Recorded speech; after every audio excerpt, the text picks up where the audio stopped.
Ces deux terrains en losange sont à l'endroit précis des deux structures qui constituent la moitié nord du centre de la cité.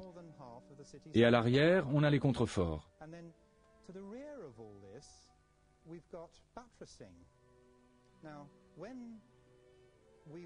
Quand on parlait des contreforts et que Tony Coulson nous aidait à définir ce que pouvait être l'entrée de la pyramide, il nous a fait un dessin.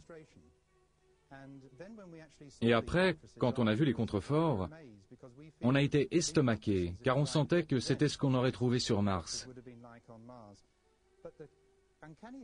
C'est étrange, comme si on se retrouvait sur un plateau de cinéma d'Hollywood.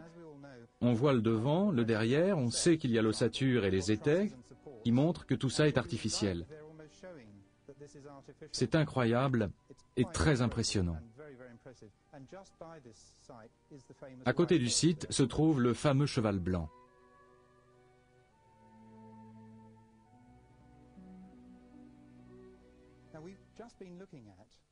Nous venons de voir une réduction à l'échelle 1/14e des constructions martiennes. Nous allons maintenant examiner son agrandissement par 1,5. Nous avons découvert alors que Stonehenge devient la butte en spirale. Le point nord du cercle d'Avebury devient la base du mur. Et Glastonbury, le sommet de la pyramide à 5 côtés. Voici la ligne Michael and Mary, cette incroyable ligne d'énergie qui démarre du mont Michael et passe à travers le Wash, à travers Glastonbury, pour arriver à Avebury, le long de cette ligne, qui est notre hypoténuse et qui la rejoint. C'est notre lien entre Glastonbury et Avebury. Voici Stonehenge. Quand nous avons fait notre étude topographique en 1991, nous avons employé 4 appareils de mesure pour déterminer la latitude et la longitude exacte de Stonehenge.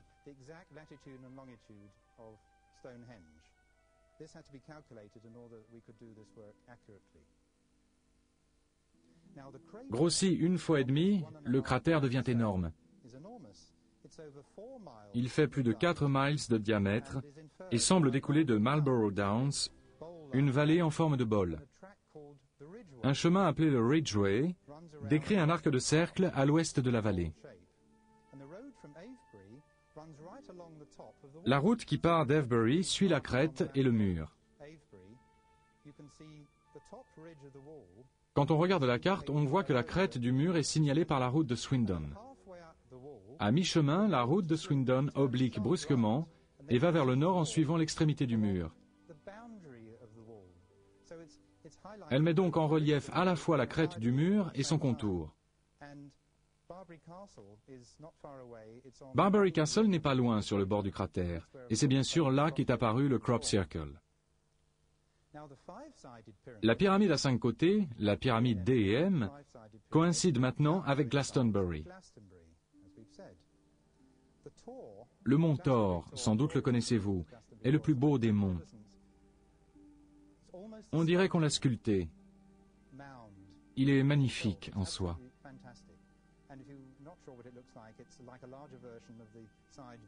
Le mont Thor correspond au sommet de la pyramide à 5 côtés de Sidonia.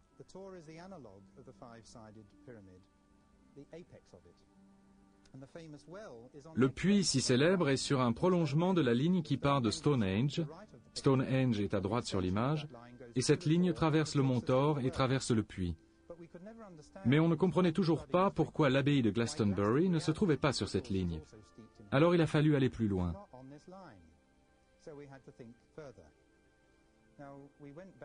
Nous sommes revenus au dessin de la pyramide à 5 côtés de Mars, et nous avons trouvé qu'il représentait à la fois les géométries à 5 et à 6 côtés. Nous savons que les choses vivantes ont une structure géométrique à 5 côtés, et les choses non vivantes, comme les cristaux ou les flocons de neige, une structure géométrique à 6 côtés. Si la pyramide à 5 côtés englobe à la fois les géométries 5 et 6, alors si on les superpose, on peut trouver un dessin sous-jacent. En combinant les symétries 5 et 6, on explicite l'emplacement de l'abbaye de Glastonbury.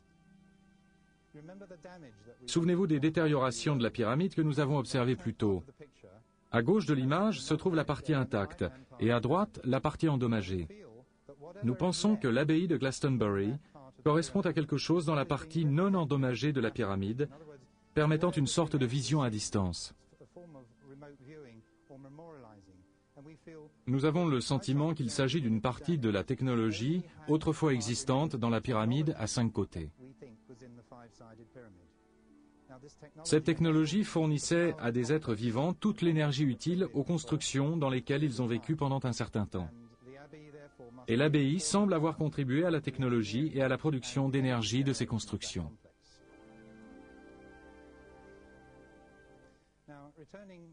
Retournons à Avebury. Voici maintenant l'église Saint James que nous allons examiner. De l'intérieur, elle semble être construite de travers. Les anciens fonts baptismaux situés sous la flèche ouest et les allées ne sont pas dans l'alignement, sauf quand on se met à la tangente des fonts baptismaux. Il semble qu'à Avebury, tout soit fait pour nous remettre en mémoire l'importance des tangentes. Il est intéressant de remarquer que les 4 routes à Avebury forment toutes des tangentes avec les éléments du paysage les plus significatifs. Que l'on regarde Mars ou Avebury, les routes d'Avebury suivent la tangente du cratère, en haut à droite de l'image, suivent la tangente de la colline de Silbury et la tangente de la cité.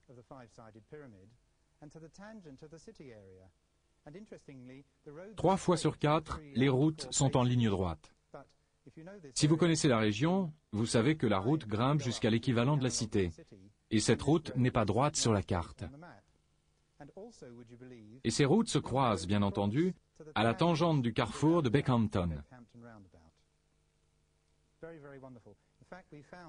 Par la suite, nous avons découvert que chaque pierre d'Avebury a son équivalent sur Mars. C'est la raison de leur emplacement. La pierre d'Adam et Ève, par exemple, a son équivalent sur Mars, exactement au même endroit. C'est absolument fantastique.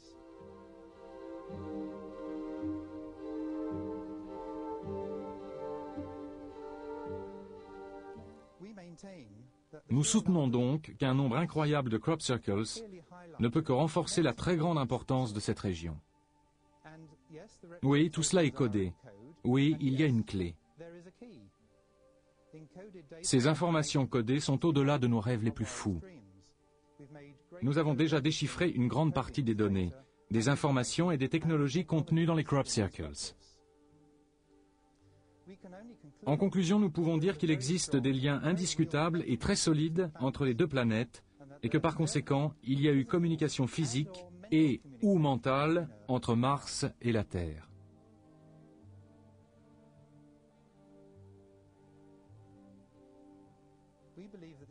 Nous sommes persuadés que ces informations ne sont pas seulement un message concernant une construction spécifique sur Mars. Il s'agit d'un message codé concernant les rouages secrets de l'univers. Permettez-moi de faire ici un lien avec les mathématiques.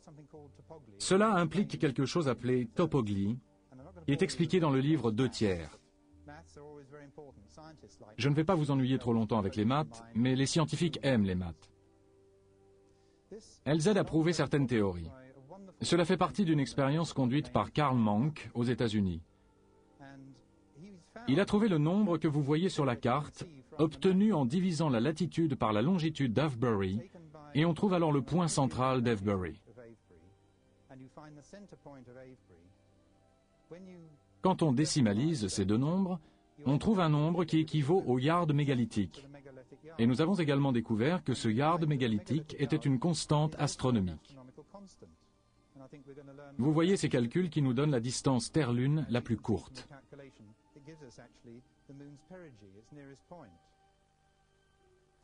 La topoglie existe sur Mars. Voici le visage sur Mars et 6.8902837006 est sa longitude sur Mars. Ce qui veut dire que l'emplacement du visage a été calculé. Et en multipliant le double tétraèdre par pi, on obtient 41 degrés 11 minutes, 10.030 secondes. L'emplacement du visage sur Mars et sa topoglie utilisent la même technique. Comme en témoigne